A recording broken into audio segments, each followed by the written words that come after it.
Vadodara crime બ્રાન્ચે senior સિટીઝનને target કરતી ઠગ ગેંગનો પર્દાફાશ કર્યો.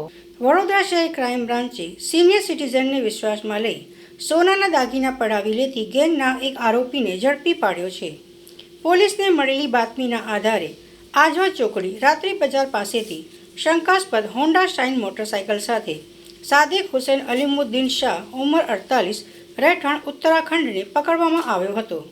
તપાસમાં તેણે પીપળેશ્વર મહાદેવ મંદિર પાસે વૃદ્ધ મહિલાને દીકરાને કષ્ટ છે, સોનું લક્ષ્મીનું સ્વરૂપ છે કહી વિશ્વાસમાં લઈ બંગડી અને વીંટી કઢાવી લેવાની કબૂલાત કરી હતી.